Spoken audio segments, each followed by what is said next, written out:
Welcome to episode 2. Today, the game has changed. If you've been watching this show, you know we talk about a certain standard of excellence. But today, we're seeing what happens when those standards are literally set on fire. While most of the country was asleep, just in case you didn't know, you were asleep, I was up. That's why I got these bags under my eyes that's looking like I could carry $50 worth of groceries.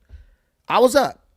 But while the rest of the world was asleep on Saturday night, that little narrow stretch of ocean called the Hormuz, the Strait of Hormuz, was literally on fire. Small Iranian attack vessels attacked a United Kingdom or British oil tanker in the Strait of Hormuz. And the global economy was hit with a body blow that may or may not bring us to our knees. Your mid-Sunday commute, your little gathering after church, you're hanging around the house hoping something good comes on TV, just got a bit more interesting. And you don't even know why. But it's not just the global stage. Closer to home, a major American institution, well, I don't know if you could call Spirit Air a major American institution. That whole more like Soul Plane. Let's just say an American airline, not American Airlines, but an American airline just slammed its doors shut permanently, literally leaving families stranded all over the United States of America, including but not limited to some of these Caribbean islands. And to make matters worse, they've incorporated a draconian refund policy. And when I say draconian, you basically know that that means you ain't getting no refund. As people who are customers of Spirit Air are saying that they are literally being scammed out of their money, being given ridiculously long waits, months long, for their refunds. We're talking about a refund scam, literally. The arrogant Spirit Airlines, which their arrogance, I think, might have led to their downfall. Well, the Democrats led to their downfall. Let's be real. But they're operating more like a syndicate than a business.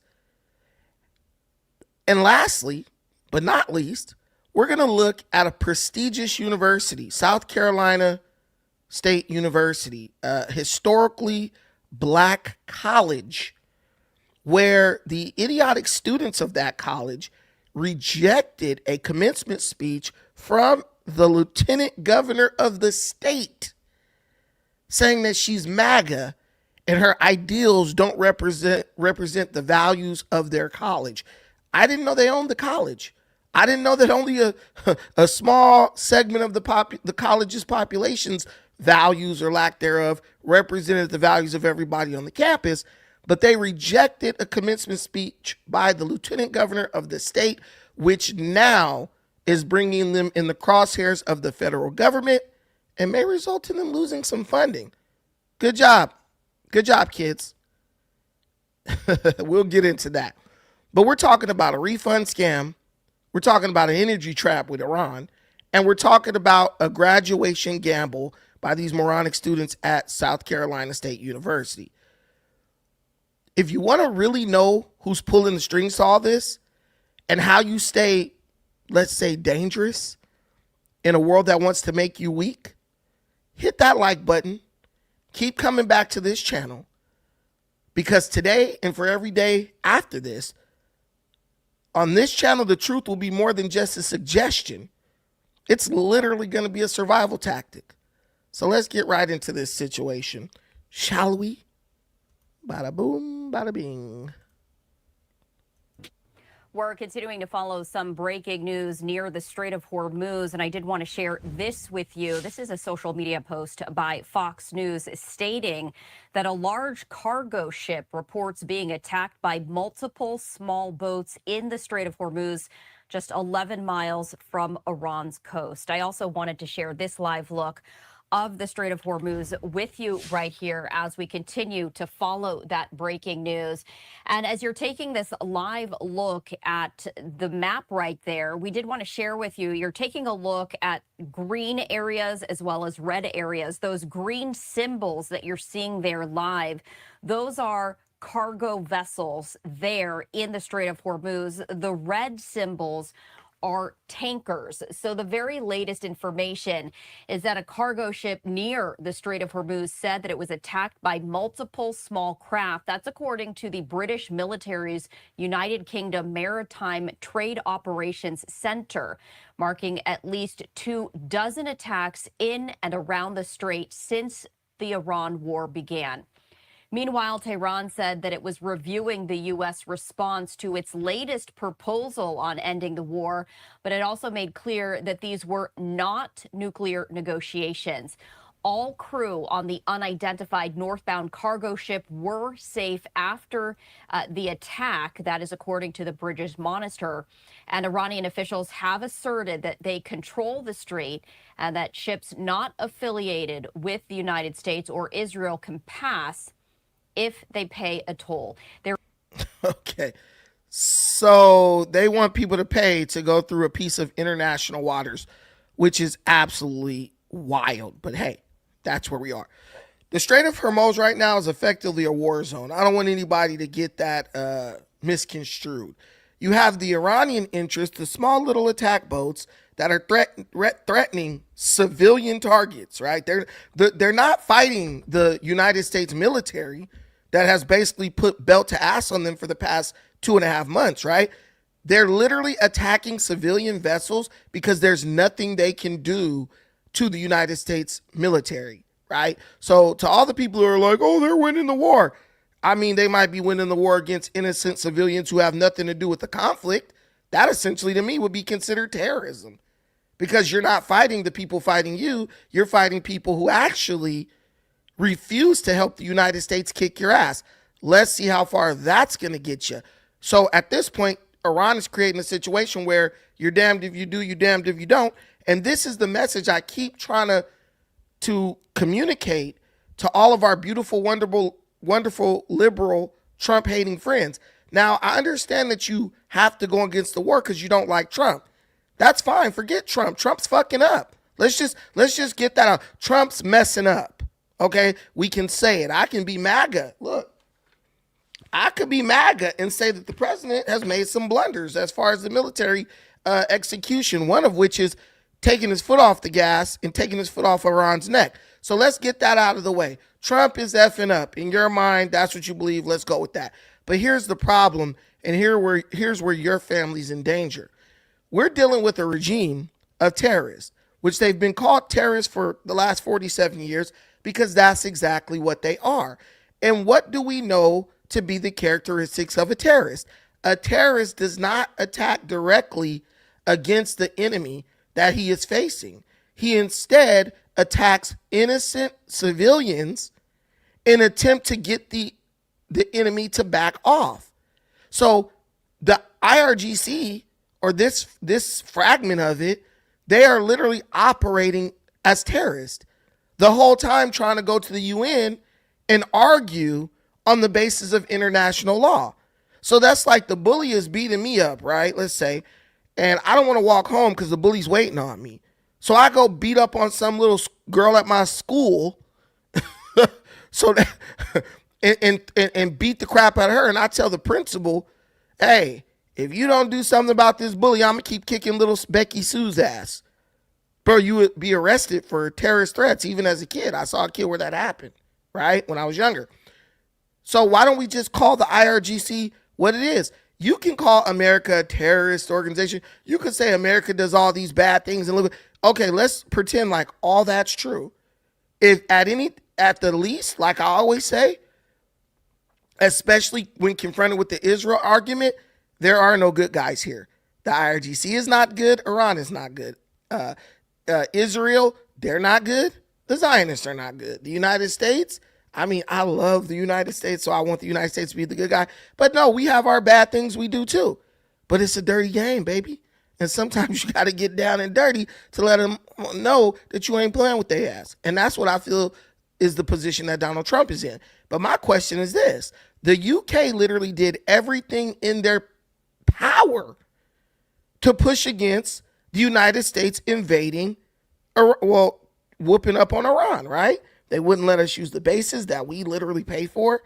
They wouldn't send any help, any naval help. They basically said, we're not in it. You know, they condemned the United States, all that. Why are they being attacked? Because you can never negotiate with terrorists. That's why. You can never negotiate with terrorists. And I would honestly like for anyone who hears someone talking about how virtuous and how amazing the IRGC is, please, how are they virtuous and amazing when we all know that they wouldn't hesitate for a second to kill every single innocent person in America if they thought that that would stop America from attacking them or blocking the Strait, because America's not even attacking them anymore. They're just blocking the Strait. We're going to keep the stranglehold on the Strait of Hormuz so that you will never get a nuclear weapon. Do you know how fast I would have been like, you know what?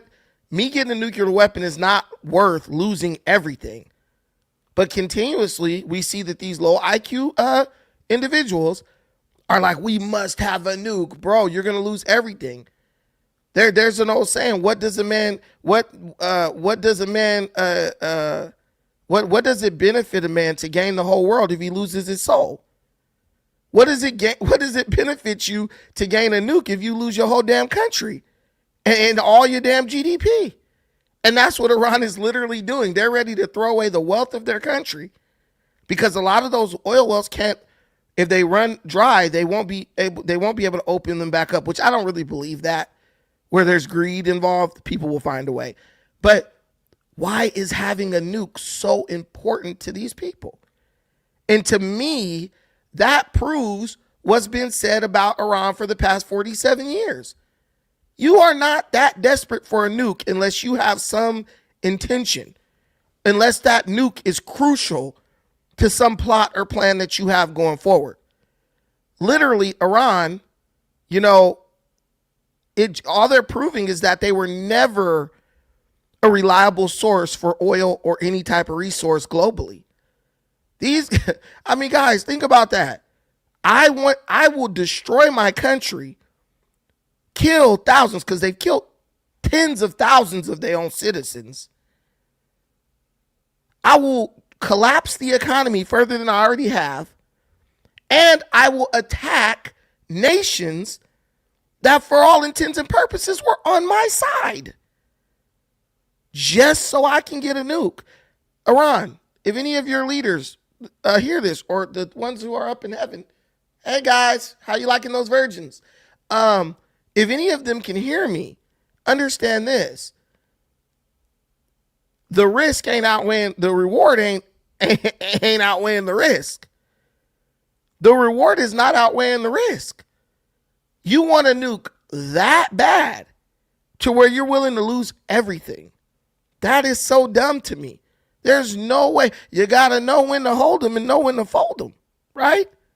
Ain't there a song that say that? They clearly never heard that song.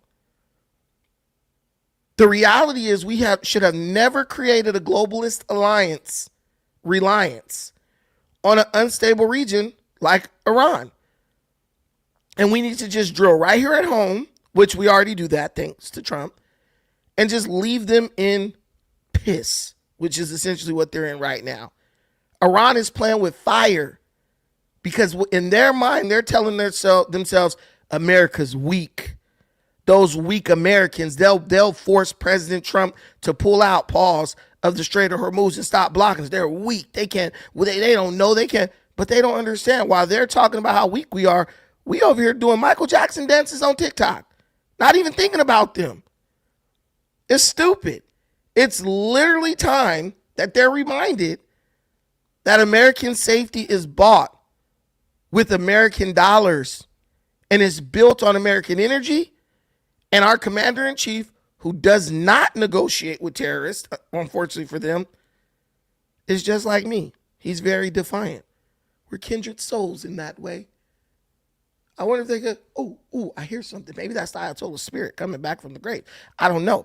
But guys, it's just what it is. You can feel however you want about it. You could be mad. You could be upset. You can be angry. It's not going to change anything. Because little do you understand or know, the Democrats are right in on this as well as the Republicans. Because unlike most of us, they're not playing the short game. 2 months, oh my God.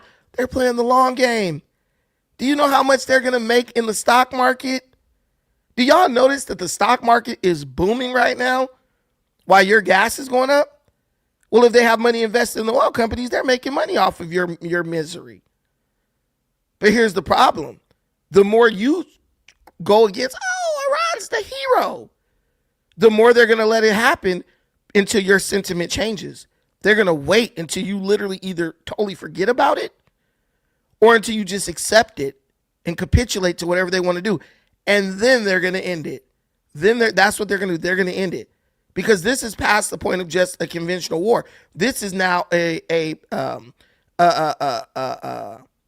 battle of wills, right? It's a battle of attrition when it comes to the psyche and cultural significance of this U.S.-Iran conflict. Trump doesn't look like the type who's going to just give up an L, which I don't even see how it could be an L at this point. But he's not going to take a loss out of a clear victory. He'll just sit there and strangle them for the time being.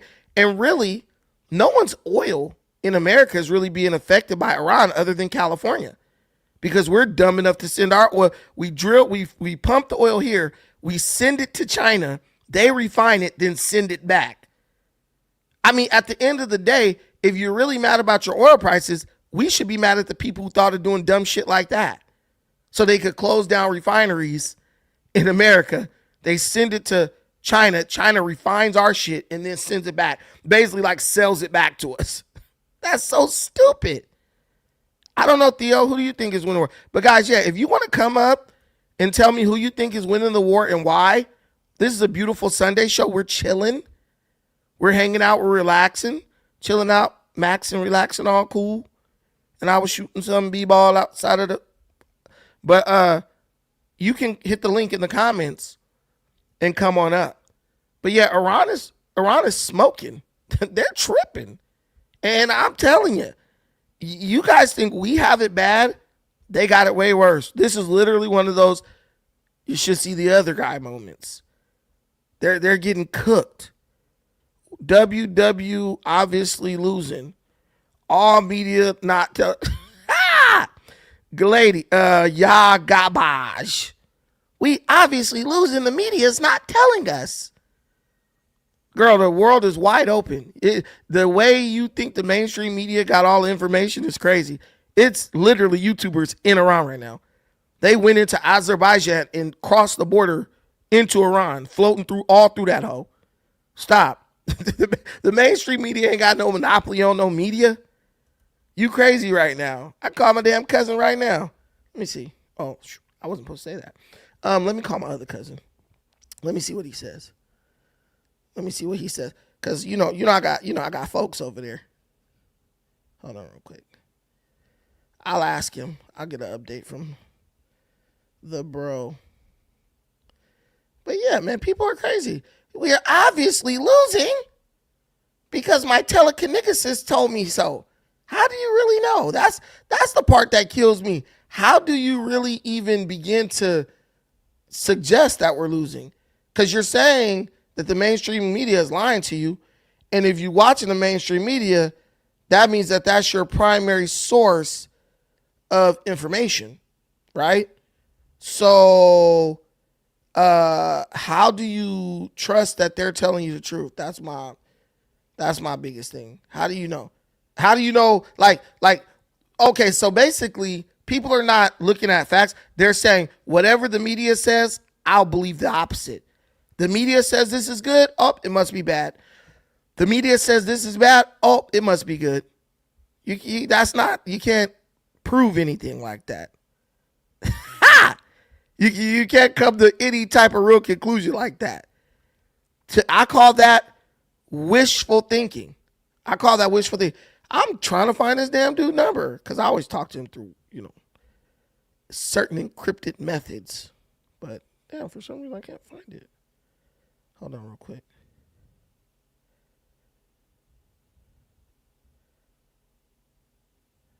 Hold on.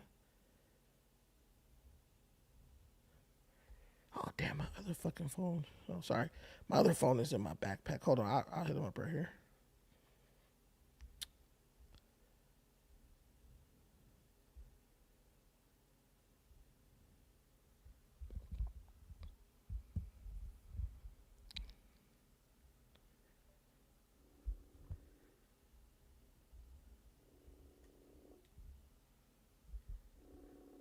I hope he's not at work.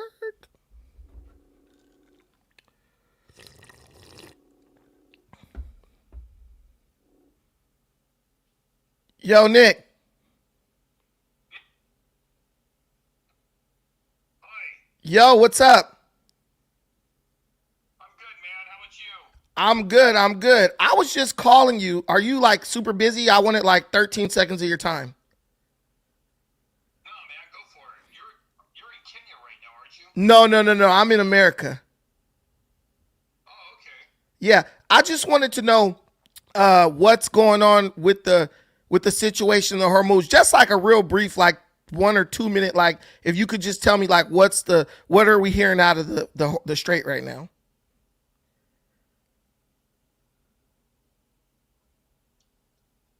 Hey, there's a lot of troops moving into the area, and there's a lot of military activity right now in southern Europe. They've been flying troops into Sicily, which is below Italy. Right. Like weekly, that the base. I was talking to a buddy, and he was like, "Yeah," he said, every room on the base. There's 2 bases there in Sicily, the large bases.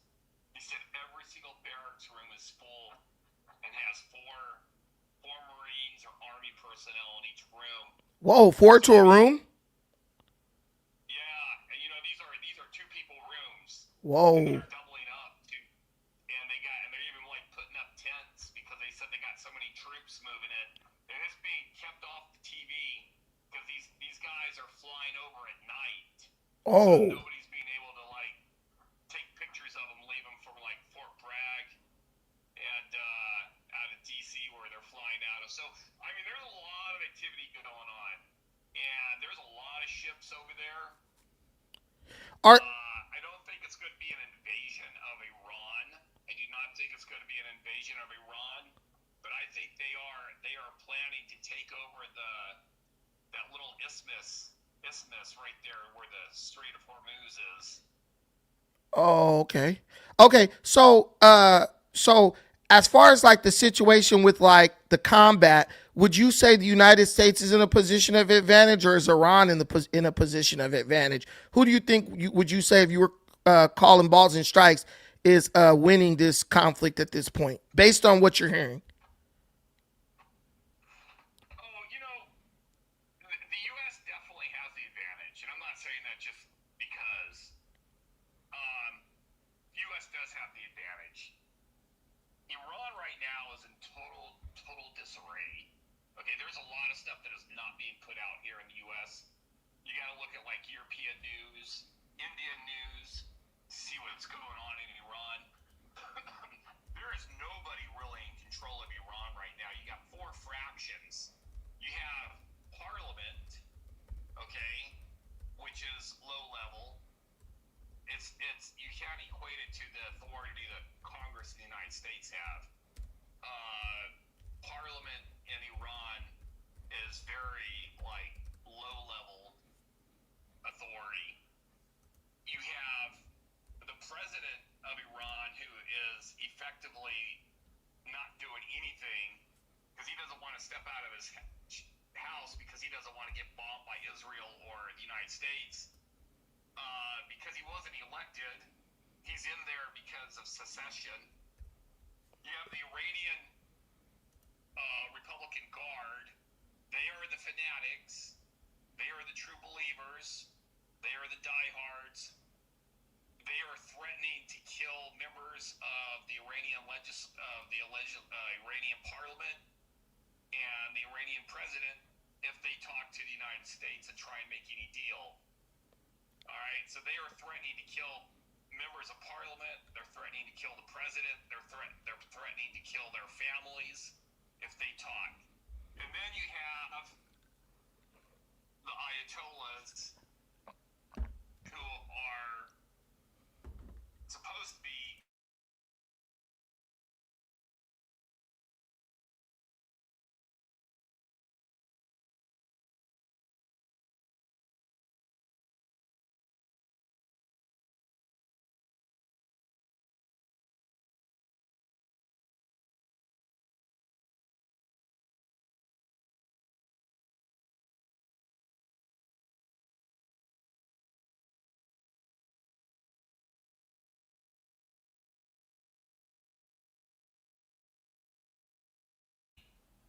are the Iranian Republican Guard. Excuse me. But they don't even have control over all of Iran anymore. A lot of Iran is just functioning on its own. It's gone tribal.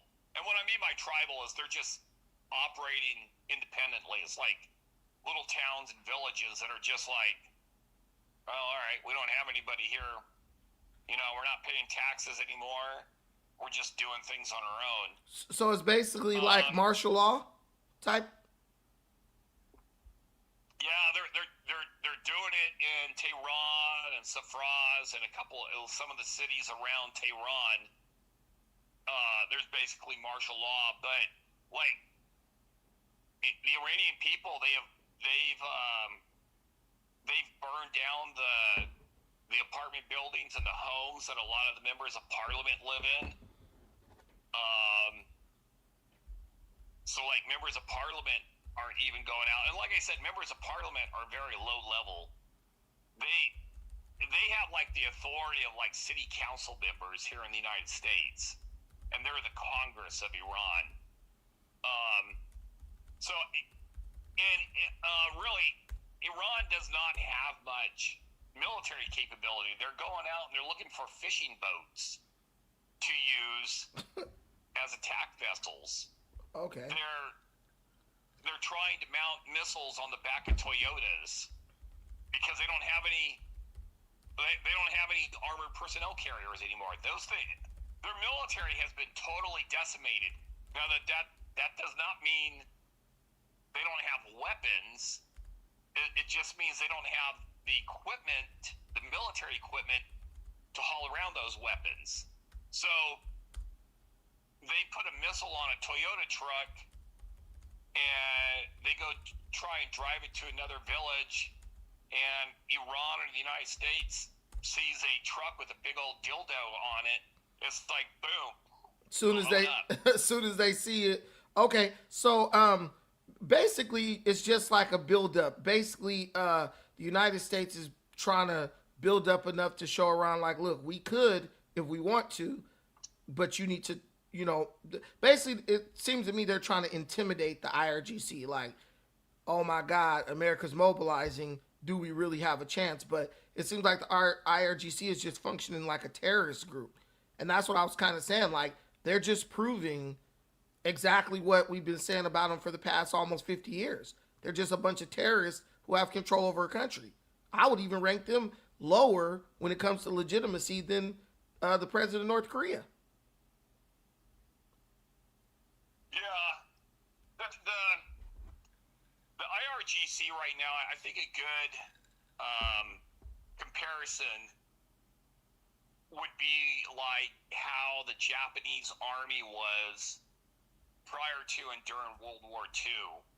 You had the emperor, you had the Japanese parliament, but the Japanese army shut them all down and took control of the country. and dictated all foreign policy. You got to remember, like, World War II history here, the Emperor of Japan did not want war. He did not sign off on it. He was put under house arrest by the Japanese army, and the Japanese army forced the war. They actually forced the Japanese Navy to do the bombing of Pearl Harbor. So what's going on in the comparison here is the IRGC is kind of forcing the Ayatollah and Parliament to not engage with the United States. But they don't really like I said, they really don't like the guy who is the supreme Ayatollah now. They think he's homosexual, which is like a no-no for them. But they don't want to be the ones to kill him. I think they're going to kind of like push him out and see if maybe Israel or the U.S. will hit him. But anyway. So he's like their legitimacy. He like gives them legitimacy, so they'll keep him around as kind of like a figurehead. Yes, exactly. And that's where I was going with this. That's exactly what the Japanese army did with the emperor. They were like, okay, we're going to keep him in his temple, and he's going to have servants, but he's not going to have any real authority. And that's what the IRGC is kind of done with the Ayatollah. But no, the United States is, I will tell you right now, I do not believe for one moment that President Trump has any intent on launching an invasion of Iran itself. This is not going to be like Iraq, where we did the road to Baghdad and rode right into Baghdad, splitting Iraq in half. I don't think Trump has any intention of invading Iran as an entire country. But it does look like they are seriously considering taking over that whole isthmus of Hormuz, that little area, and then it's like, fuck the rest of Iran. You guys can starve, or you can make a deal with us, but we're going to take over this area. Okay, so I heard it from you first, and I'm taking that prediction to the bank. So what we're thinking, because I'm thinking the same thing like you're thinking, and what it's looking like, we're going to just block Iran out of the Strait totally, so they can have no impact on the Strait of Hormuz and let them go to hell in their own country if that's what they want to do. Yeah, that's where it's looking. Because I'll tell you, all of the Arabs are on board with taking over the Isthmus of Hormuz. Yeah, I was reading about that this morning. UAE is like super ready to like just eliminate Iran from the Strait. Yeah. Okay, let me call you back. I'll call you back after I'm done with this. Let me hit you back for the sake of time. All right. Thank you. Okay, sure. All right. All right. So, like, I'm telling you guys, one thing you're going to understand when you're dealing with people who know about the military, that's why a lot of people in the military don't talk to, like, just regular people who don't understand the way the military works. The way they look at situations is totally different from the way you, as a civilian, looks at it. See, because, like, when he brought up the situation where the United States is probably going to, what they're going to probably do is they're going to just take over the Strait itself and just totally box Iran out of the Strait, you weren't even thinking about that. Like, if you say, yeah, I thought, you're lying. You thought, and this is what everyone's saying, oh, they're going to invade Iran, and then we're going to be bogged down in a war for 20 or 30 years. That's what you thought was going to happen because that's what you've heard over the mainstream media. But your mind never thought. The United States sticks a aircraft carrier over there. They put some troops, fast response troops right over there, and the IRG they basically starved the IRGC of any ability to bring in weapons or anything like that, and then they use the other countries, right? That because there are other countries, if you look at the map, which I don't know if you guys know about maps, there are a lot of other countries whose borders sit right on the Strait of Hormuz. So if the United States is cool with those countries will say, hey, they're messing up business. They're bad for business. So let's just isolate them. And that's what I'm noticing. And that's what my cousin is saying too. And we have another cousin who's right in the Persian Gulf right now. He's also a cryptologist. So I know that when we're saying things like, nothing can be said like this, that. Because if you start talking about shit that's actually happening, they'll be like, yo, how is this person knowing this? Somebody's telling you. See how that lady got the lady who leaked to the BBC about the pilot being down? You see, she's on trial right now. She's looking at spending the rest of her life in jail. You cannot take information directly from a source in the military and be like, let me go tell that to the public. That's against the law. So you have to kind of, it's looking like they're gonna, yeah. And the fact that you guys are like, this is chatter. No, you guys just don't understand how to listen to what's being said. And that's why I'm here. That's why I'm here. Because I can listen to what's being said and then I can know what he's saying. But nobody is going to get on a phone call with you who knows anything. Like, this guy was a cryptologist in the Navy. Do you guys know what that is? Do you even know what a cryptologist is? I'm talking about lived in Russia for like 5 or 6 years. He's a career guy. I mean, living in Russia doing intelligence. Like, these guys are serious business. And I have other friends who I don't even call or anything about this. Even people I train jiu-jitsu, Army Rangers, Special Forces, all that stuff. But if you guys know about a cryptologist, which is what he was in the military, you'll understand that's their job. An expert in science of designing and breaking encryption codes to secure sensitive information. They are essential in cybersecurity, defense, and financing, protecting data from unauthorized access. So if you don't think this guy knows how to say something without saying it, you're out of your mind. That's what he specializes in. And let me tell you, bro talks like he's from the South. Bro is from California like me. But he knows how to say things in a way to where it's like, I wouldn't assume that guy's doing anything. Bro know how to go in and, I'm just a tourist, man. I'm just out here, I'm telling you, I used to hang around this dude like every summer. But we're cousins through marriage. He's obviously a Caucasian person. But we're cousins through marriage ever since I was very small.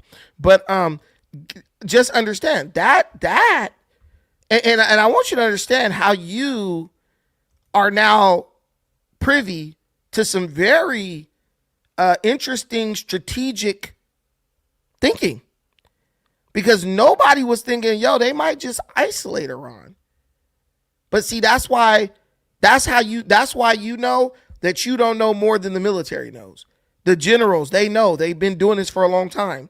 These guys been fighting battles for the generals that are the generals now were the generals when we were in Iraq. Many of them were generals, were the people fighting in Desert Storm.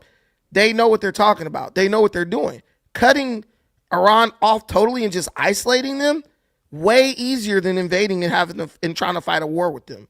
Way easier. Because even right now, let me ask you guys the $1 million question.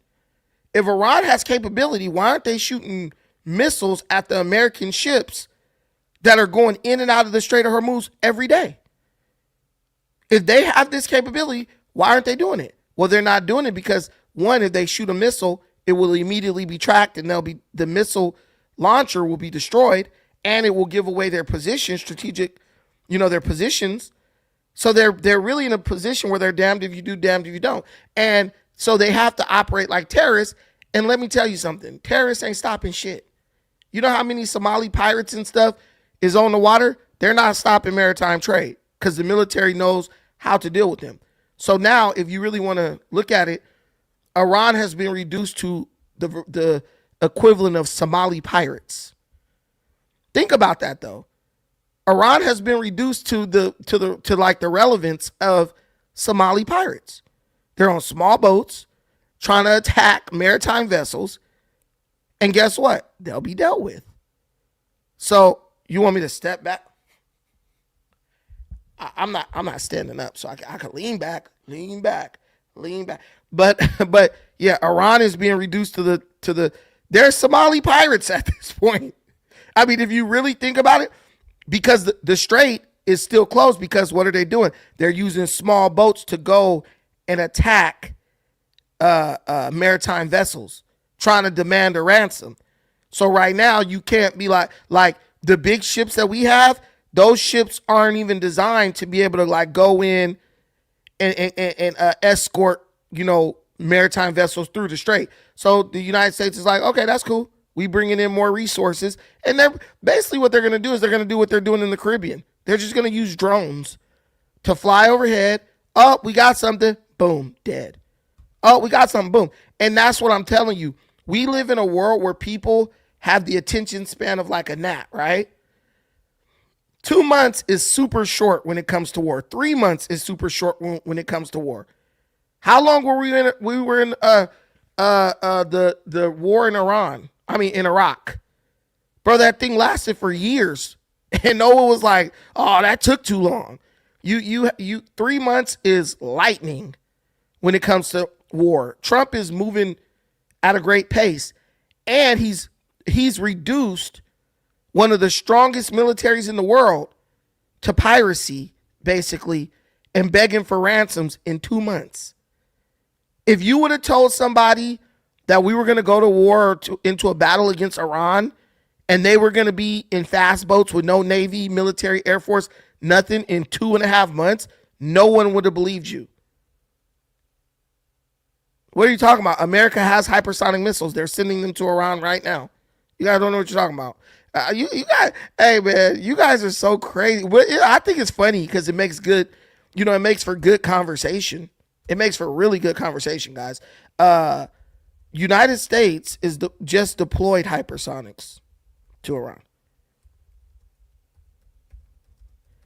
And they're also deploying hypersonics to Gaza, if you weren't paying, because Israel has found what they say is a Hezbollah tunnel. They found it they're saying 25 or 30 feet underground.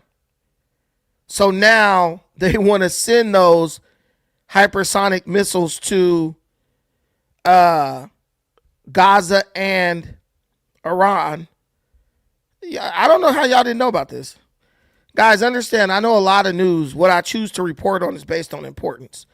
So, yeah, they don't have no answer. Yeah, they do. Hypersonic missiles. And let me tell you something. If Iran had hypersonics to launch, they would have launched them by now. Or if they had the ability, they would have launched them. Because with a hypersonic missile, you could take out one aircraft carrier. So why wouldn't they? This is a fight now. This ain't no, I'm trying to hold back. This is a fight. They did all types of shit. This is a real fight. Ain't no point in trying to pull punches now. You in the shit. Yes. Oh yes, the shit. Remember Tales from the Hood? You in it though. As the U.S. and Iran are at a stalemate over peace talks, let's bring in former Secretary of Defense Mark Esper to break down where things might go next. Secretary, great to have you. So the CENTCOM commander visited the White House this week and laid out different options for the president and what he might want to do next. What do you think those options included?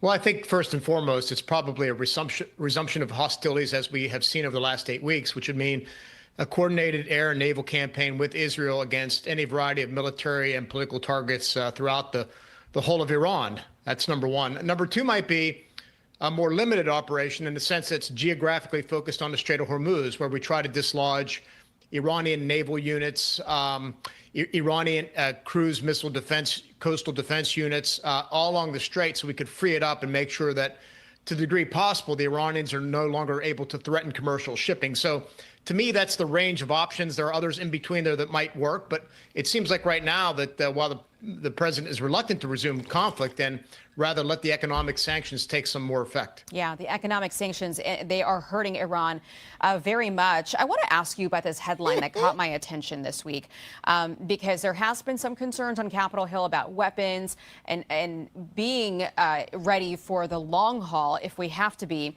This is on hypersonic missiles. It says the U.S. wants to use hypersonic missiles on Iran. Problem is, it may not work. Although it completed some successful tests in 2024, the Dark Eagle repeatedly failed to launch during other tests because of launcher and production quality issues. And an unnamed defense official told Fox News that the weapon has reached initial operational capability, but the Pentagon testing office says it won't have enough data to evaluate Dark Eagle's combat effectiveness until at least early 2027. This new sophisticated hypersonic missile, is this something that the U.S. is behind on that you're aware of? And do we know if countries like China and Russia have these? So Russia and China do have hypersonic weapons. It's hard to really understand completely what they can do, their capabilities, their reliability, so forth and so on. We have hypersonic weapons in development as well. It started at least during my era when I was Secretary of the Army in 2017 and 2018. And they are effective systems, and I have no problem testing them in this scenario. As you may know, we tested what was called the PRISM long-range rocket system not long ago against Iran. It was another system developed during my time, or launched during my time at least. So, look, I think a conflict like this can be a good testing ground for weapon systems. When it comes to munitions, though, I'm far more concerned about the state of play with regard to THAAD and Patriot, JASSMs, LRASMs, the whole panoply of high-end missiles that we've expended through not just this conflict, but sharing with Israel, providing to Ukraine, so forth and so on. Our defense industrial base is not in the shape it needs to be for the long haul, particularly if we get in some type of extended conflict with China, and that's what concerns me most. We have some Patriot missiles in Poland, too. I remember I was at the border when the war started on Ukraine. I saw them. I mean, they're incredible in person, and we're supposed to, I don't know if we have yet, give weapons to Taiwan as well, because there's a threat of China. So, yeah, we're expended in multiple different places, which is why I think that the Secretary of War and the Pentagon is asking for $1.5 trillion in a brand new budget. Democrats have a big problem with this number, but they also... Okay, so they're telling you right now, they're already going to be deployed. I already got that from reliable source. So I would say even the news, Fox News is a little bit behind. The weapons are already on their way. They're already gone. So to think, oh, they're not, they're gone already. And if they might say, hey, let's test them out here. But my question, and guys, listen, you're going to see a lot of people say a lot of shit, right? But you know people don't think things through. That's one of the biggest problems with America. You have a lot of people who really do not think things through. Their brains are not programmed because they're social media brain. They just 30-second clip, 20-second clip, 5-second clip, 30-second clip, 1-minute clip. So their brain operates like that. They think a thought, then they move to the next subject. Guys, you got people in the comments, right? This Claudette is like this. The whole crux, and I think that's spelled CRUX, is the whole crux of the matter is the Strait is closed, right? The United States doesn't bring anything through the Strait of Hormuz. They don't.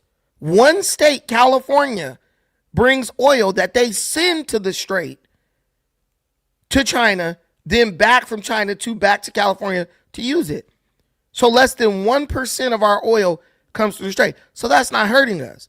But if we take control of the Strait for the forever, can you imagine? Could you imagine the benefit to our country that would be?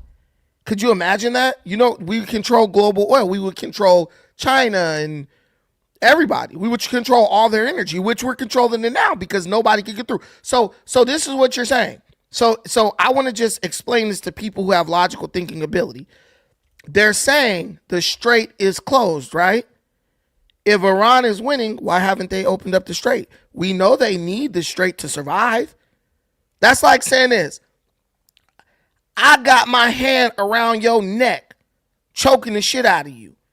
And you got your hand, on my nipple, squeezing the shit out of it. Who you think gonna die first? I got your neck and I'm choking the shit out of you like this. And you got me by the nipple squeezing the shit. Yeah, it hurts. Oh shit, you got my nipple. But bro, you could squeeze my nipple for 10 years and I'm not gonna die. How long can I choke the shit out of you and without you dying? That's the difference. That was the perfect analogy. Give me some on that one. Give me some of that analogy. You got my nipple. Yes, that hurts. It's very annoying. It's painful. But I got you by the fucking neck. I got you by the nuts. Right? It ain't the same. It ain't the same. It ain't the same. They're already being choked.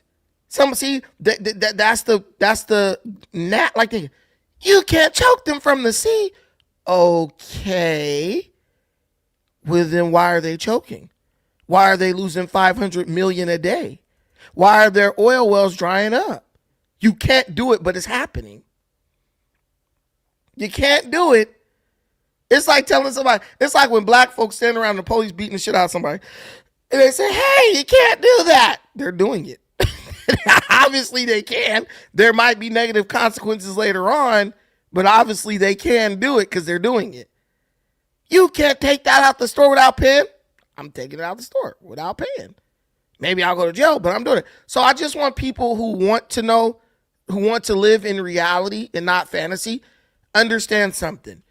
You can't say you're winning if you ain't bringing money in. The United States stock market is booming right now. Money coming in.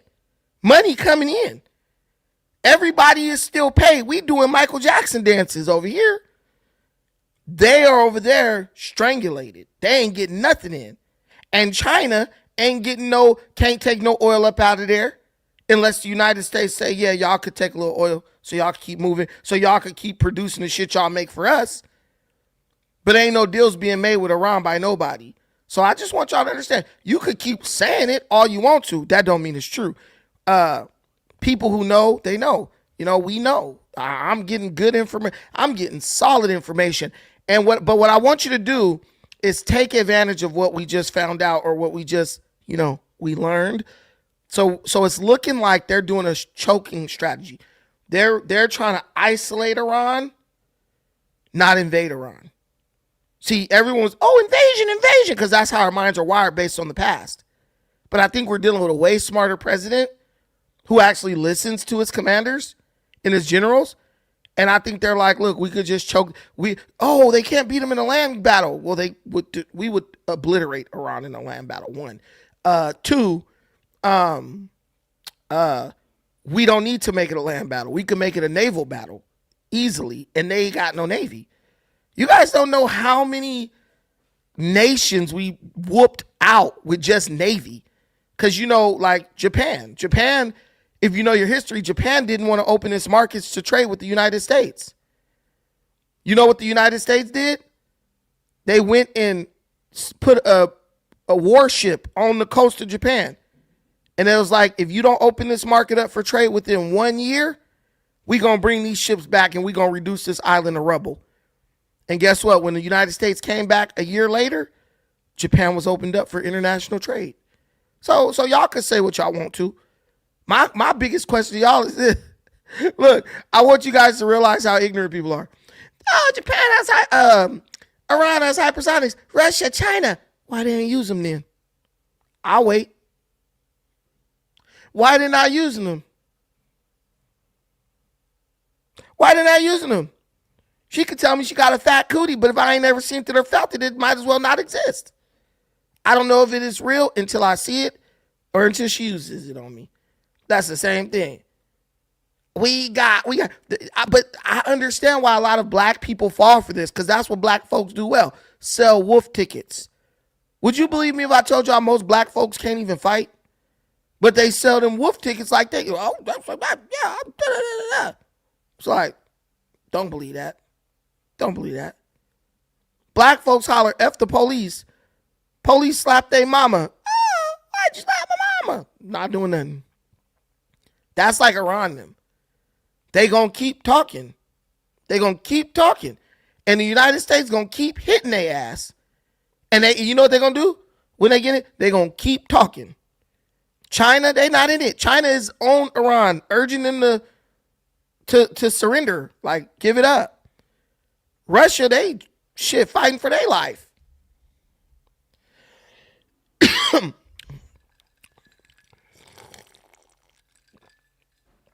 Oh, now I understand. Black exhaustion. Oh, you guys are from No Jumper. Okay, I get it. Let me help show y'all the door. Bro, y'all thought Tam was cool, and y'all see how she turned out. I ain't selling no wolf tickets. I'm looking at the facts and I'm just sharing them with you. And yes, no matter how much you want to cheer for Iran is logistically, statistically, and holistically incapable of winning this conflict. You've already been shown that. Now you can deny the facts, but that is what it is. Just tell me, why hasn't Iran opened up the Strait yet? If Iran is winning, why can't they bring anything through the Strait? They need to bring things through the Strait. They need to take the oil. Iran got tankers in the South China Sea right now with oil on them that they use for storage. They can't even bring the oil back to their country to use it, but they winning. You can't win if you getting whooped. That's a win. But my people, I understand us. We believe in something called a moral victory. But unfortunately, in war, there are no moral victories. You either getting your ass whooped or you're not. But guys, let's move on to the next topic. We have dedicated an hour to this, which it was an hour worth spending. We're losing. We need it open, not them. Can you tell me why? Look, I'm going to put this up. The Dread Pirate Rob, why do we need the Strait open? If he don't answer this question, you know he's full of crap, guys. We'll wait for Dread Pirate Rob to answer the question. I'll give you a secret. I'll tell you a secret. He's never going to answer the question. That's the secret. All right, so let's move on, guys. So we have to go to our next story, this scam going on with Spirit Airlines. Because apparently, though they sold a bunch of people tickets with a good, I would say they had at least reasonable knowledge. I'm not going to say that. They knew for damn sure that they were going to end up going out of business. Because you don't just like, oh, wow, we're suddenly out of business. You see the writing on the wall, right? You see the writing on the wall. Spirit Airlines is dead. They shut down as of 3 a.m. yesterday morning. But the real story is not even the horrible airline shutting down. Nobody liked them anyway. The real story is this refund scam. They aren't processing your money. They've literally gone dark. And why? Because they spent your money on bad bets, and now they want you to wait in line behind their big bank creditors, the people who loaned them money. This is where personal accountability has to come in. If you're still looking for the government to save you from your $40 ticket purchase, you're literally missing the point. You have to be like a CEO when it comes to your own life. You use the chargeback, call your bank, and stop betting on budget brands that do not value excellence.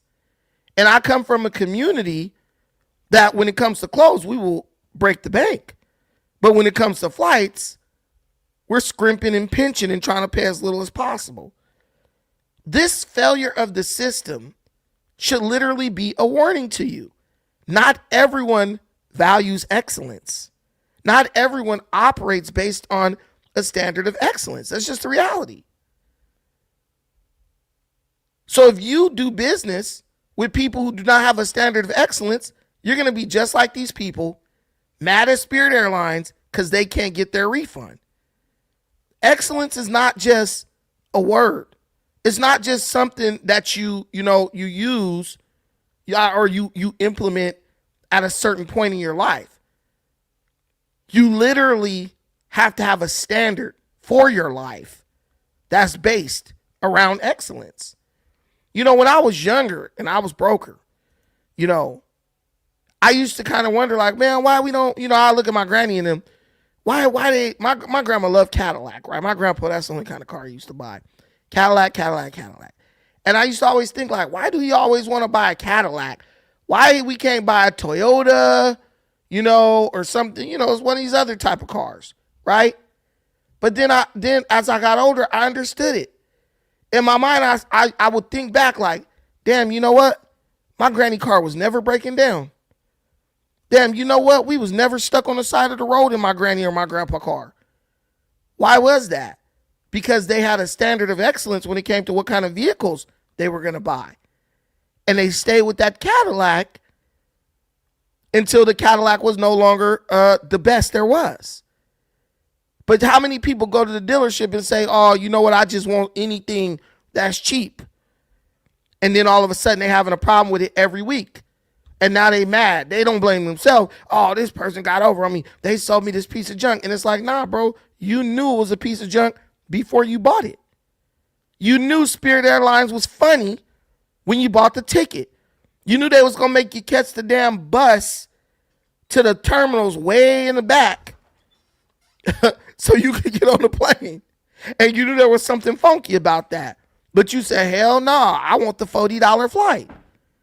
You knew they wasn't going to have no refreshments or nothing like that. The leg room was going to be minimized. No screens on the back seat so you could watch TV.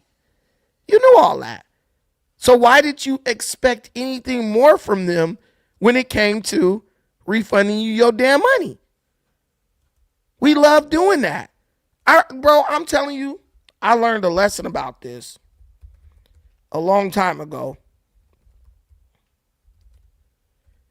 I was in a Hispanic market, right? And it was a black woman, right? She was in the grocery store going crazy. Tripping. She had bought something and she used it and it was no good, so she wanted her money back, right? So if you can go to Ralph's or Kroger, you could buy this bottle of water right here. You could drink that whole down till it's a sip. You could be like, oh man, this water tasted funny. Take it back, they'll give you your money back. All right, here go your $1. Here go your $1.50. They don't care. Throw it in the back, chalk it up. You take this same bottle back to a Mexican market or one of them little off the road, side of the road, little carnicerias or whatever, they're not taking this back. They will do just what you do. They will get ugly with you over a penny, over $1, over a quarter, right? Why? Because they're not operating at the same level as those other markets. The Mexican market by your house does not have the same market share as Kroger, right? So $1 for them, even though it's still nothing, it's the principle that they're operating on. We're a lower market. We can't let this become a trend. So we're going to deny this person, and we would rather lose that customer completely than honor that refund or that return and possibly create, an epidemic where people are chronically returning items, right? They're willing to risk your what you bring to their store so they can prevent something bigger. Ralph's them are like, this person spends $600 off their EBT card every month up in this store.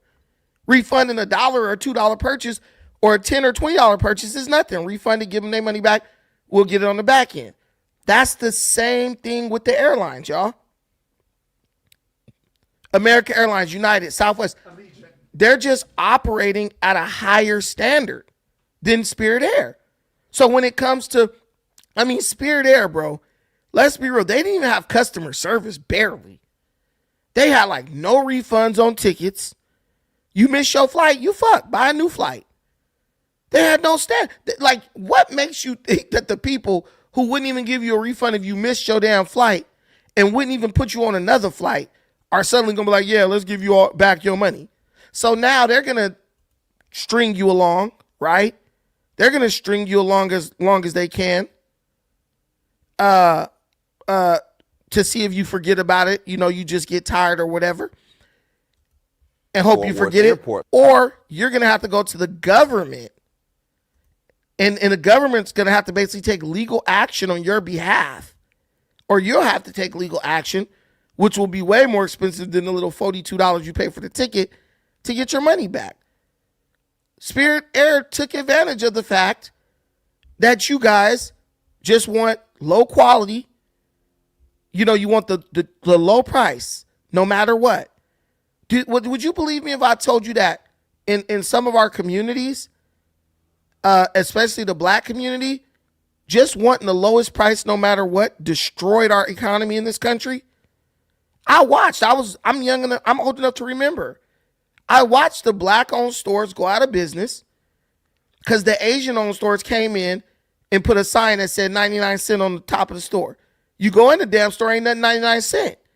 But they knew that by creating the illusion of lower prices, you would abandon where you traditionally shopped and go shop with them. And then 9 times out of 10 end up paying more money in the long run.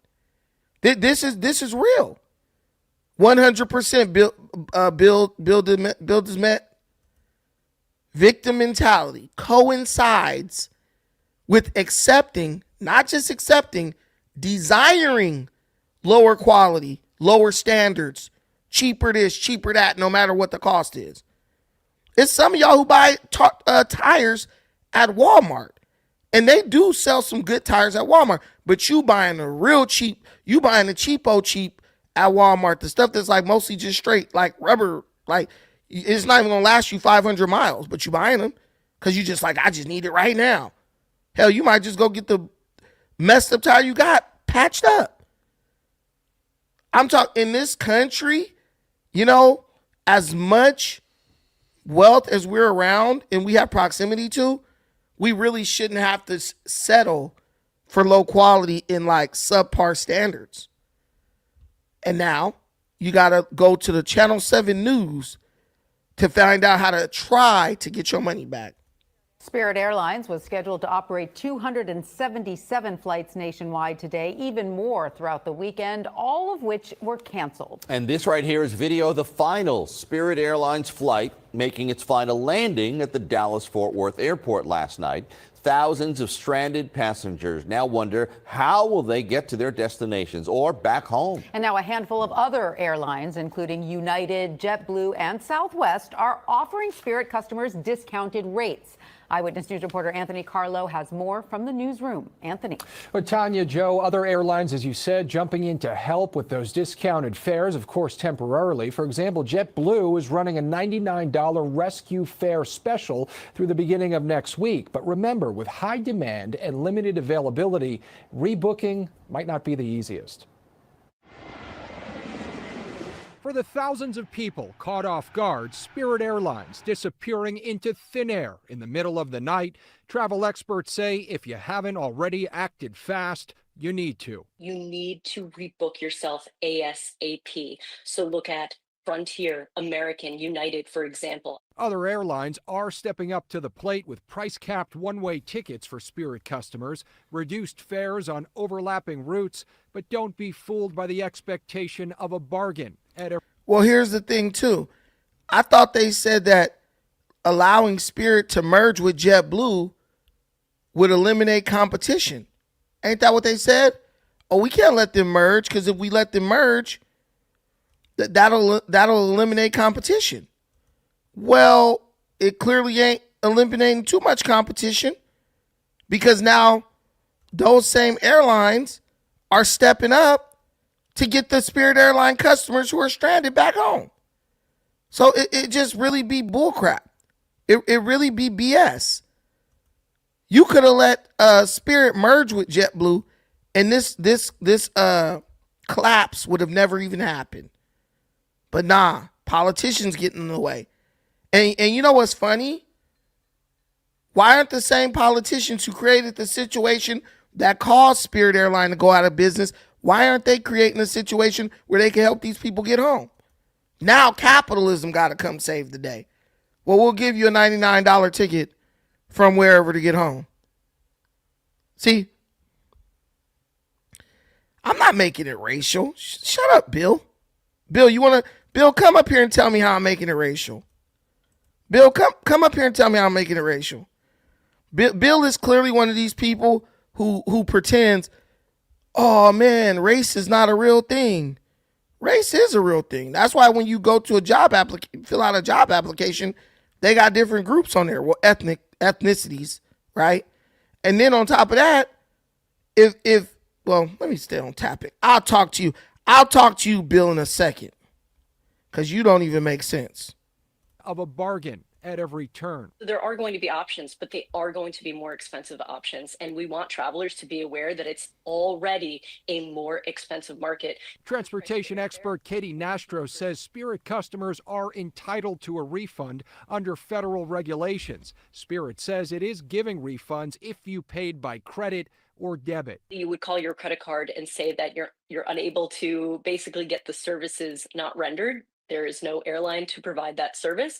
And so that actually could be faster than trying to get a refund through Spirit. Travelers are not the only ones affected. About 17,000 airline workers are now without a job. The president of TWU Local 570 writing, "Our guest service agents are understandably upset and very concerned about their future. We will be doing everything we can to assist them through this traumatic time, including facilitating their transition to any available jobs at other airlines where the TWU represents workers. We're also demanding more information from the company on wages owed, unused vacation time, and benefits, such as health care."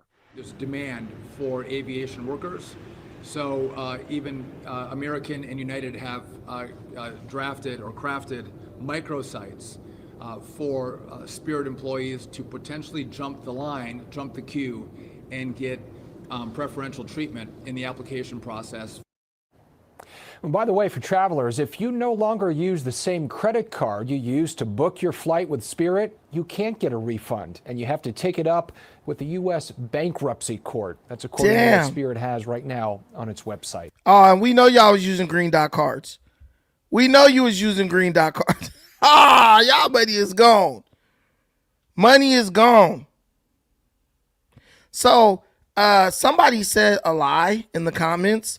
They said, "Oh, there's a jet fuel shortage. Why does that impact us?" Y'all, like, Bruce Leroy, I love you. And I'm not coming at you. I'm just telling you, y'all got to do some research. There's a jet fuel shortage. Of course, a discount airline that operates on the margin is going to go belly up.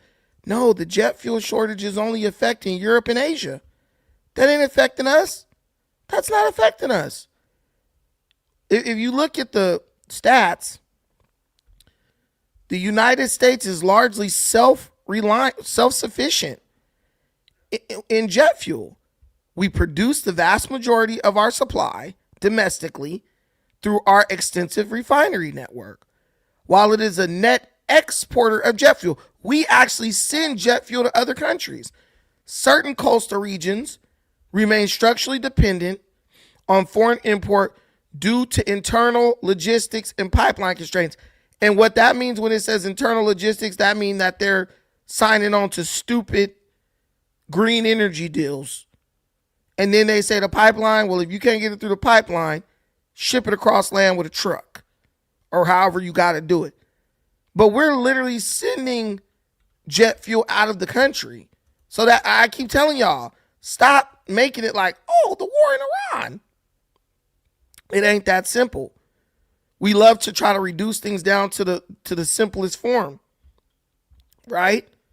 But that's not the way that works. Spirit Airline went out of business because they were a poorly managed airline. And when they tried to merge with JetBlue, Joe Biden, Elizabeth Warren, and Pete Buttigieg blocked the merger. They knew they were going downhill. They knew they were going downhill, 100%.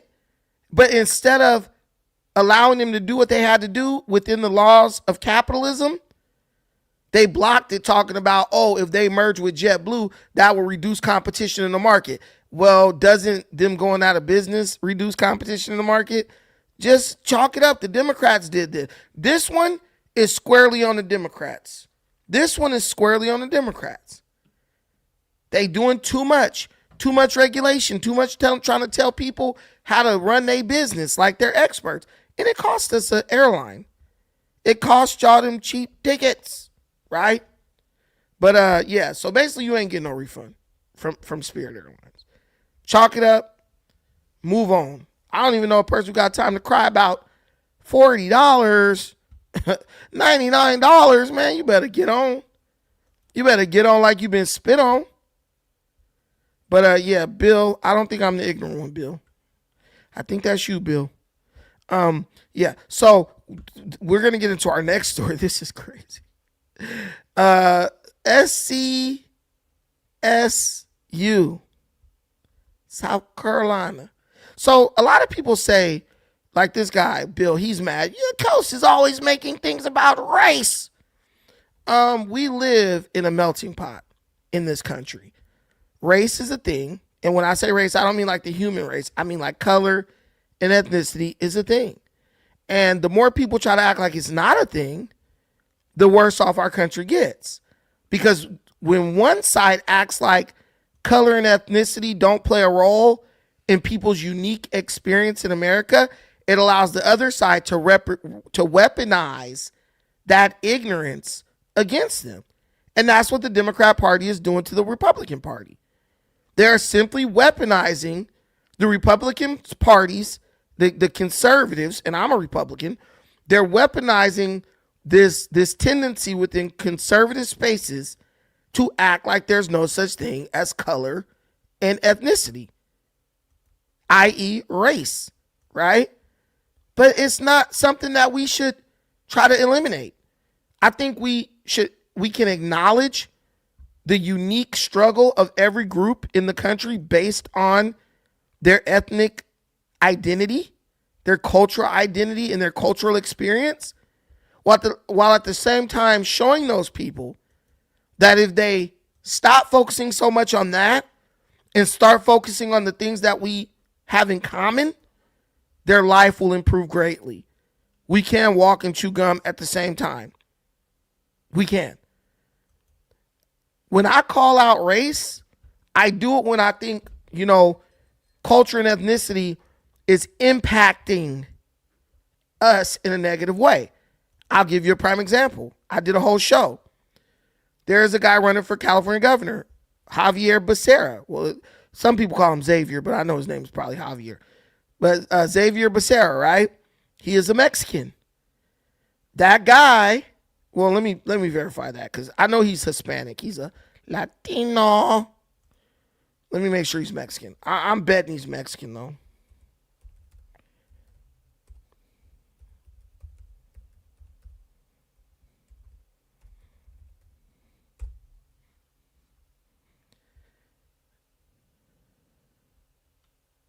Yes, he is the son of Mexican-American immigrants in Sacramento. Yes, so his parents were Mexican. So there's this guy, Javier Becerra, right? And he's running for LA, for California governor. He's a horrible politician. He's very bad. He is just like Gavin Newsom, who 99% of Californians cannot stand, right? Okay. Part of why Javier Becerra went from polling 2% in the polls, he didn't even have enough support to get on the debate stage in California. But the Hispanic population in California, the first debate was supposed to be held at USC. They boycotted that debate, went out there, acted a fool to the point where USC canceled the debate and said they acted up because it was too many white people on stage. So what do? Let's pretend like race doesn't exist and it's not playing a factor in what's going on. No, it is. Because there are some people who are going to make every decision politically based on race no matter what. So in my state, because I'm from California, I'm going to speak out against the fact that too many Hispanic people, because there's a lot of Hispanic people who got sense in California, but too many Hispanic people are willing to vote along purely ethnic lines to the point that they are about to put somebody in, because they got a lot of numbers, we are running the risk of putting someone in power who will be Gavin Newsom 2.0. I will acknowledge their unique experience as Hispanics, Mexican Americans. I will acknowledge that there's a real fear of ICE deporting some of their family members and all that stuff. I will acknowledge that that's something that they deal with that my group, blacks, don't have to deal with in Los Angeles like that, right? I acknowledge that because I have to acknowledge that to be able to get them to understand, hey, even though I get that you fear this and that this is a problem in your community, and I sympathize with you, but you cannot. If you vote this guy in power, you think you're gonna win, but you're gonna lose because he still is bound by the laws of the federal government. So if you vote him in, he's not going to be able to do much anything that Gavin Newsom wasn't already trying to do. So you're throwing your vote away. And what he will do on top of that, right, is he will raise your taxes. And he will keep this draconian gas tax in place. So you're really shooting yourself in the foot thinking he's going to be able to do something that he cannot do by law. He will be arrested, right? But I have to acknowledge their experience. Understand that. And if you don't acknowledge their experience, you can't even, the door will always be shut to you. Oh, race don't matter. That's the lazy cracker way of approaching everything. And I'm not saying no cracker like just a white person. I'm saying a cracker as an ignorant white person. Just like I said no good nigga as in an ignorant black person. That dude is being, you're being ignorant. And that's why a lot of people have issues with white folks, because the dismissive nature of some white people who are very ignorant. I'm with you. I'm a conservative. I voted for Trump 3 times. I'm down with it. I'm MAGA just as much as anybody else. But I understand that, no, you're not going to reach these people by just totally dismissing their lived experience. You're not. You're not going to reach nobody like that. You're not even going to reach black people like that. That's why it takes someone who has a understanding and some type of connection to talk to these people. I didn't grow up around Mexican people my whole life. I grew up in high school going to war with Mexicans. I understand where they're coming from. I do. But at the same time, this is a nation of laws. And you can't let your experience sour you to the point where you're willing to overthrow your own nation just because you feel sorry for somebody because they look like you. Because I ain't going to overthrow America because I feel sorry for George Floyd. Like, what? And one thing about me, I spoke up against black people who tore shit up over George Floyd. I'm going to speak up against Mexicans or Hispanics who try to tear shit up on behalf of illegal immigrants. But I'm going to say to them, look, man, I'm not just talking and telling you to do something I'm not willing to do. I spoke out against the George Floyd situation, right? I spoke out against that. That was wrong to do. The same way I'm telling you what you're doing is wrong to do. Race and all that, yeah, I get it. But ain't none of that got nothing to do with what you're doing right now that's hurting our country, that we all got to live in. So, yeah, I'm never going to just be dismissive of people's unique experience. There's no way I'm going to do that. I can't even do it because I know that there are certain things that they'll experience that I'll never experience. There are certain things I'll experience that they'll never experience, right? No other group will ever experience the expectation of every woman thinking you're supposed to be hung like a racehorse and you walking around with 2 inches. Black dudes have that stigma. We deal with that. We deal with that pressure. Damn, she think I'm supposed to be Mandingo hanging down to my ankle socks. Little do she know I'm working with a twig and 2 berries, dude. No other group gets stigmatized like that. No other group has that pressure walking into the bedroom. Now, if you packing meat, you packing heat, and you white, Asian, Mexican, that's a bonus. But at the end of the day, she wasn't expecting much. So it's all uphill from there. Black dude, you better know it. Buddy Yeti, am I lying? Am I lying? I'm not lying. I'm being real with you. That's something we deal with uniquely as a group of people in this country. Right? Straight up. It's like black women. If they yell to defend themselves, so everybody gonna say, oh, she ghetto, she aggressive. That's the stigma they deal with. A lot of it's true, but that's something they deal with, right?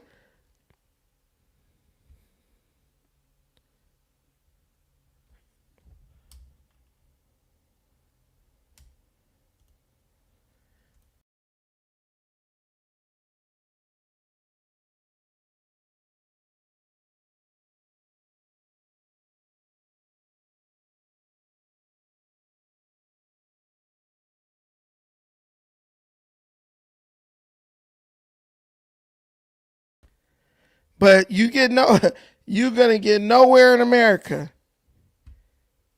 Can y'all see me? Sticker. I don't know what happened right here.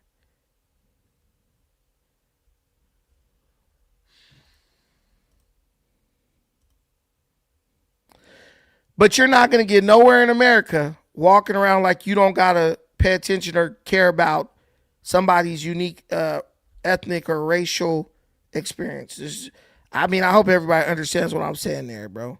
Like, we're not doing that. We ain't dismissing shit. Yeah, we back. I don't know what the hell was going on with this. But anyway, hey, do you guys mind this camera? This camera is like my integrated camera. I like the M50 better, but the M50 be like cutting off every 30 minutes and all that. So I'm about to give me another 4K camera. But until then, I might just rock with this. I think this is actually better for just the continuity and consistency. You don't like this one? You guys like the other one better? Which one looks better? That one or this one, which is for some reason suddenly not wanting to work. That looks better? That one looks better, huh? Y'all tell me, which one looks better? This one that we on right now?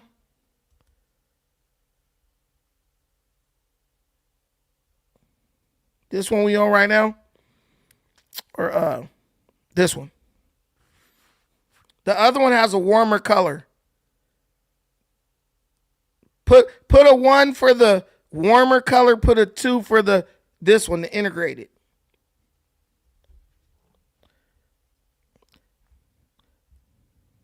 Stick with the one that works. They both look cool. All right, cool. But yeah, man. Yeah. So I might just do that. But this looks so much cleaner. This is clean as hell. Like, gives you a little yellow hue and all that. Okay. One is this one. This is the one. But yeah, but you're right. It ain't really much different. This is in 1080p. This one is in 720p.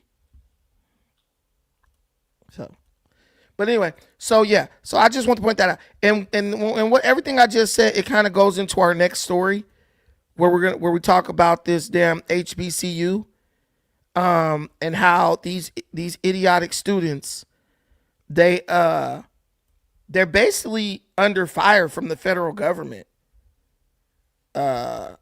South Carolina State University. They are going to have their commencement during their graduation, right? And basically they're in trouble. So let's see what they're doing. Because they don't want the lieutenant governor of their state to speak at their school saying she's MAGA and she doesn't share their values. And what people don't understand is one of the founding principles that this country is built on is like political tolerance. And, you know, people will talk about somebody discriminating against them based on race and then turn around and discriminate against someone else based on their political preference, not realizing that both are incredibly wrong. So I can't discriminate against you because you black, but you could discriminate against me because I'm a Republican. Like, it's dumb. It's like discrimination is discrimination. And to me, discriminating along political lines is kind of worse. Because it's like, you're not even trying to understand where I'm coming from. You're just trying to shut me down. And who of you believes that these women going against this lady could really explain the MAGA platform or even the Democrat platform effectively? Today's top searches are only part of the story. A simple scroll can set the whole. It's time. We're following your clicks and head to the university. We will speak to student protests first, and then we will break it down. We've got our Faith Abube and up first, and then we will speak to student protest leader Cameron Sutton. Guys, thank you so much for joining us. Let's start with Faith, who's been following this story for us. Faith, first of all, welcome to Search. But why are Republican lawmakers in South Carolina calling to defund the state's only HBCU? Well, Ashton, this is a story that a lot of people have been talking about, getting a buzz from a lot of people, not just in South Carolina. And right now, lawmakers, according to a post that was shared by the lieutenant governor of South Carolina, they're circulating, some Republicans in the state house are circulating a letter asking for the university to be unfunded in the next spending bill that is coming up here soon. And the reason being that the lieutenant governor was uninvited as a commencement speaker at that university, the HBCU, South Carolina State University. Students started protesting earlier this week, saying that they did not want her to be on campus to be their commencement speaker. And the university decided to uninvite her. And now Republicans are pushing back, calling this inexcusable. And it's shameful that a university that is funded by taxpayers has now uninvited a political leader who they do not agree with. And that is how they're framing it. We don't know how much support this has just yet, but we know a handful of Republicans have signed on to that letter, Ashton. Yeah, Faith, what are some of the motivations behind those protests? Like, why was the South Carolina's lieutenant governor actually uninvited? How did the pressure get to the university? Well, students found out earlier this week that she was invited back in December, according to her, invited in December to be the commencement speaker. The university said they invited her because she's an entrepreneur. She's a female entrepreneur who started a small business and grew it to a multi-million-dollar corporation. And so they wanted her to come speak to the students in a way that would inspire them. But the students were not having it. Okay, so you got a bunch of black students, right? Ignorant as can be. This woman is an entrepreneur. Like they said there, she took a very small business, grew it to a multi-million-dollar company. She parlayed that to becoming the lieutenant governor of the state you live in. I don't care if you like him or not. I don't care if you agree with her politics or not. There's something you can learn from that lady. There's something you can learn from that lady. Her politics don't have nothing to do with her ability to run a business. Her politics don't have nothing to do with her ability to scale it up into the multi-millions of dollars and parlay that into her becoming lieutenant governor. Why wouldn't you want to learn from that person? You could go up to that lady afterward, meet her, exchange information, and you got a resource at your disposal. But that's the key to ignorance. The things you do hurt you more than they help you. She's going to be silenced so they could bring Cornel West, somebody who ain't never built shit, to come talk jive to you. And you going to leave just as dumb and ignorant as you were when you walked in the door. The woman is a success. She's a successful person. There are successful people who are Democrats. There are successful people that are Republicans. The lieutenant governor right here, if she lose her job, she ain't got to get on the TV and cry like somebody like Jasmine Crockett because she don't know what she going to do next. But this is what we do. This is why I keep telling y'all, the Democrats party has trained black folks like a dog to fight against our own best interests. They found out, according to them specifically, about the way she's been doubling down on cutting DEI initiatives. These are diversity, equity, and inclusion initiatives on a historically black college and university campus, an HBCU.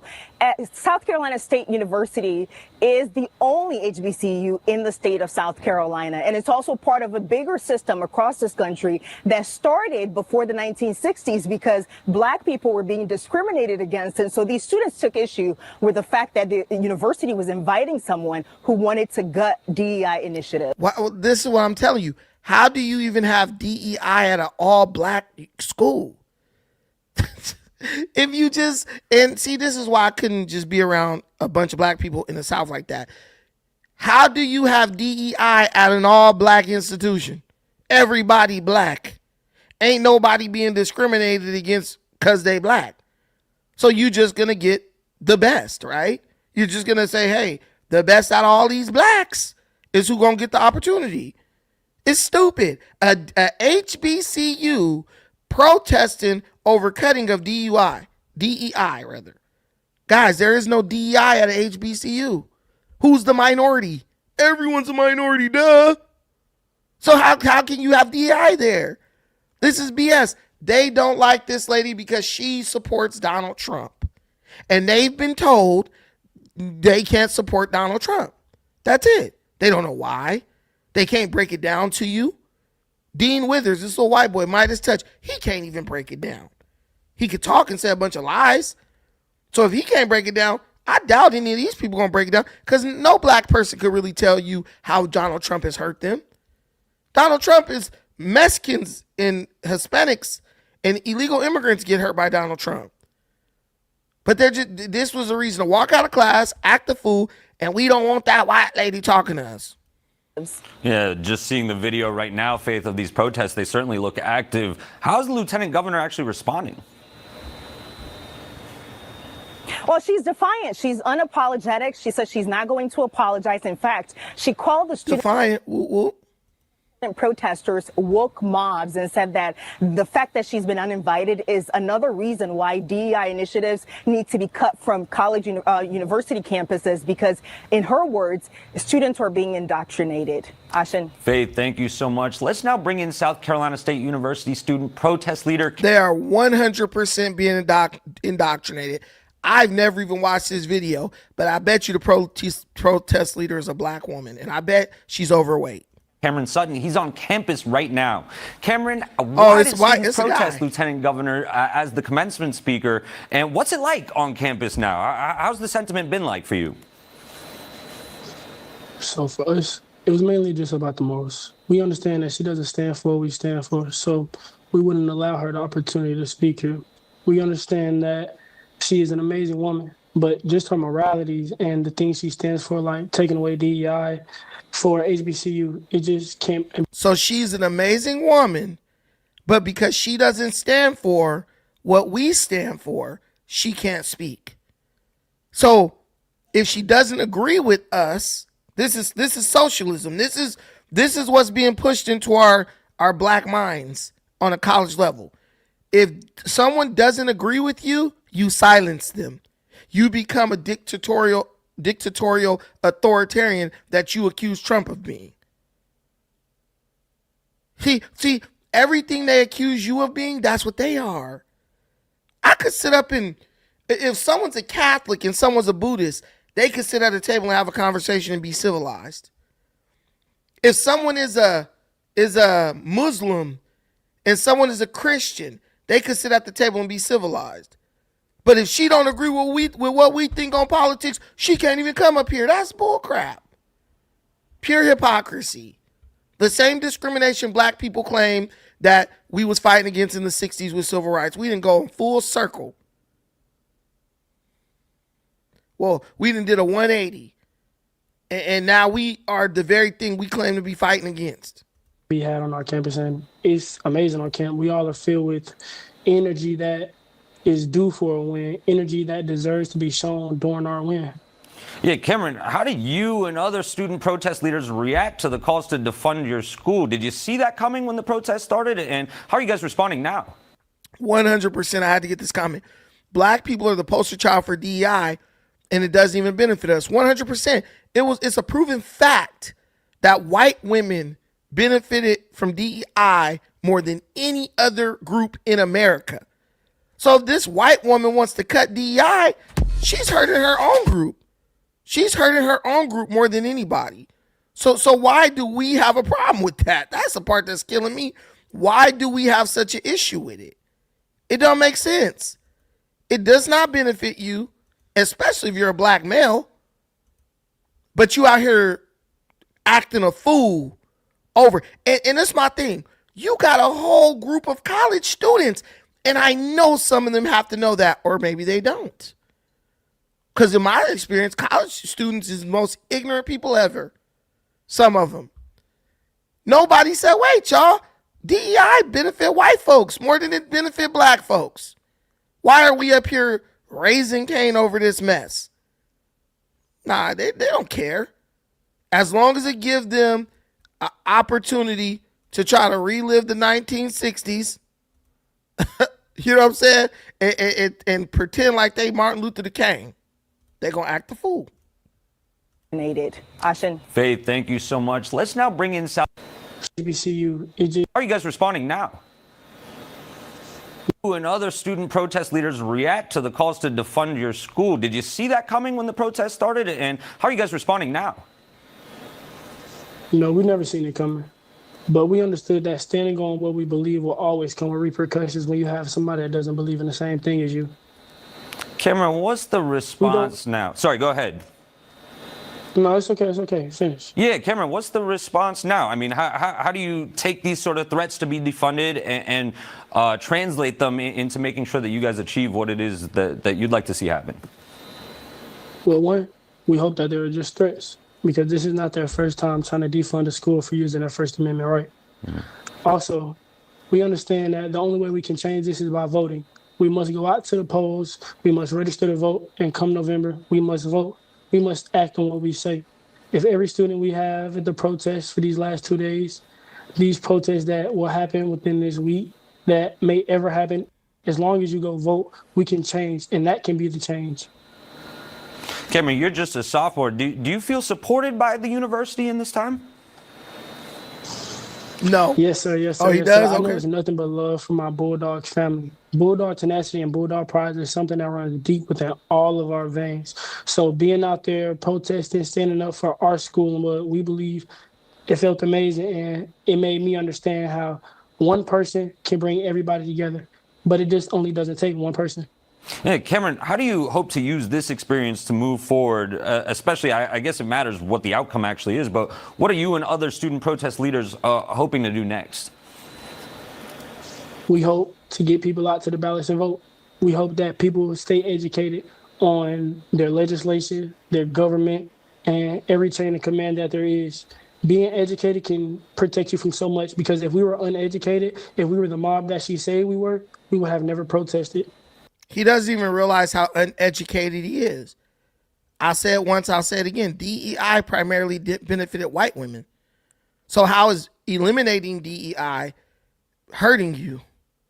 You're at an HBCU. There's no DEI there, essentially because everyone's black, so there's no minority. This is ignorant. This is ignorant. And no one's like, they stand around, who gonna tell them? There's adults at the school, but you know, they're nothing but a bunch of agents trying to indoctrinate the youth anyway, so they're happy to see this type of ignorant. And he'll be ignorant. He ignorant now, and if he don't change his ways, he'll be ignorant at 50 and 60 and 70 like Cornel West and them. Who have never been out there. But because we understand what is at stake and we understand what she stands for, What's at stake, we cannot dude? let her speak and try to encourage students that she can never truly encourage. Cameron, I appreciate you, man. Still ahead. So if you're not black and you don't agree with DEI, you can't encourage people? That is so stupid. And the same guy will get a degree and go work at a company that's run by a conservative Republican. Ain't that a bunch of hooey, as they say? He'll go get a job with a company that is owned and run by a conservative Republican Trump supporter and be bragging about how much money he's making. These guys are so full of baloney. But guys, that's all I got for you today. The saga continues, so to speak. Thank y'all so much for watching this. I appreciate everything you do for me in this channel. Thank you, thank you, thank you.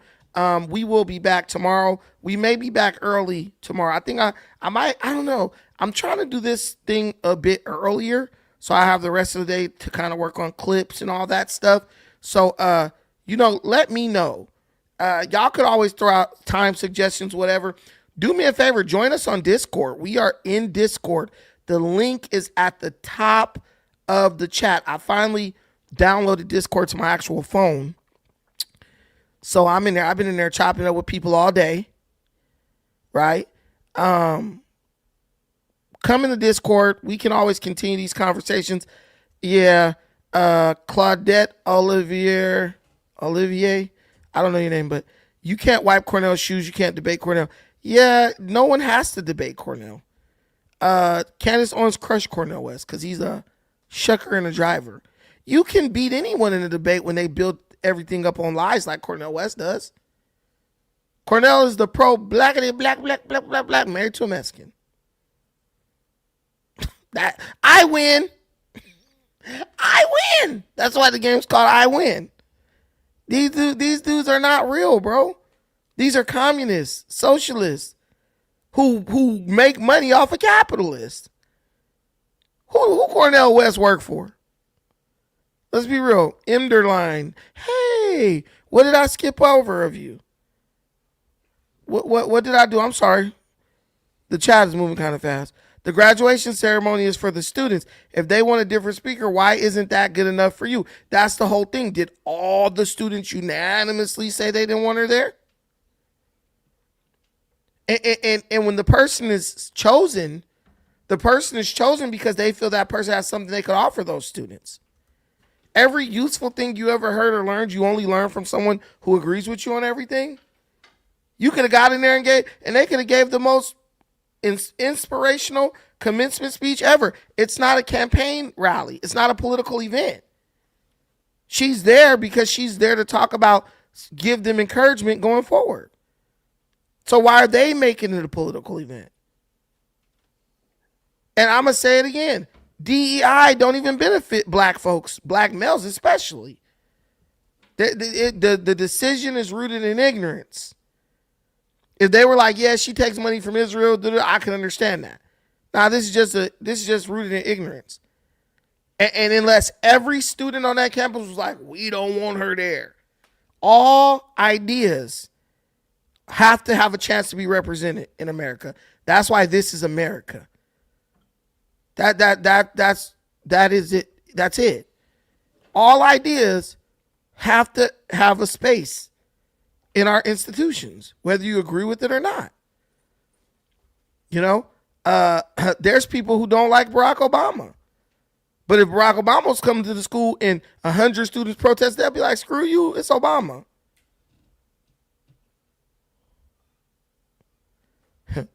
Yeah, it's okay when Joe Biden makes graduations political.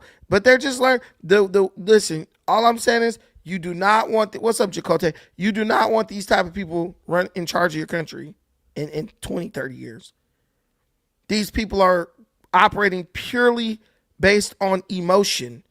That's not going to end well for them or anyone else. Now we got the personal insults. You need to get off YouTube and lose some weight, heart attack risk. What does that have to do with anything, Claudette? Slavery is an idea. It gets space. Get UFOA. Slavery is an idea. What the hell? No one supports slavery. What are you talking about? No one supports slavery. If someone wants to go to a college to talk about slavery, yes, they should be allowed to do so. What do you mean? We cannot be this ignorant. Their ideas are not going to hurt you. See, hey, I'm telling you, black community used to be open-minded. Hey, let's talk to anybody. Let's learn. Let's see what we can learn. Now we want to be ignorant. Like what you guys got to understand is the reason you've now become intolerant of anything that you don't agree with is because if you learn about someone or something, it makes it harder for you to pretend like they're victimizing you. That's all it's about. I'm telling you, in my community, we prefer to stay ignorant about a person's personality, their ideas, and their position, because if we learn about them, it makes it harder for us to pretend to be oppressed by them. And that's it. That's what it's all about. That's what it's all about. Besides Chad, Matt Mahan, mayor of San Jose, is the best candidate among the Dems, but he's trailing. Hopefully he stays in long enough to gain traction. He's not the best candidate. He's a fraud. He's a fraud. 100%. They're all fraudulent. They're all fraudulent. On the Democrat side, they got no good people. Mahan is a fraud too, I'm trying to tell you. But the majority of students, no, it's not for the students. Again, more sophistry. And you've created your own space. So what I've said to you isn't difficult to follow. Your argument is disingenuous. What are you talking about? It's for the students, right? Right, it's for the students. But the administration decide who comes to speak on commencement. I don't care about them banning the lady. I'm just saying, why is the reason for banning the lady rooted in pure ignorance? It makes no sense what this guy said. Chakotay, true. If someone wants you to hate someone, he doesn't give you enough information about them. Right. That's why we don't want to know. We reject at the gate. MAGA, we ain't listening. Bro, I'm telling you, you know how many black folks I spoke to who don't like me? Then I speak to them one-on-one and we talking. They're like, no, but I agree with you, though. You saw that when I was on No Jumper. Them gang members was like, nah, but you right, though. Yeah, but if they are able to cut me off before I can say a word, they can stay ignorant. They can stay angry at me. They can stay charged against me because they're like, I don't even know what he really believes, and I don't want to know. That is the key sign of ignorance right there. And I'm just not an ignorant person, and I'm not going to make space or defend ignorant people. But you guys, thank you so much for watching this. I appreciate everything you do for me in this channel. Until the next time, take care of yourselves. But most importantly, please take care of each other. Peace.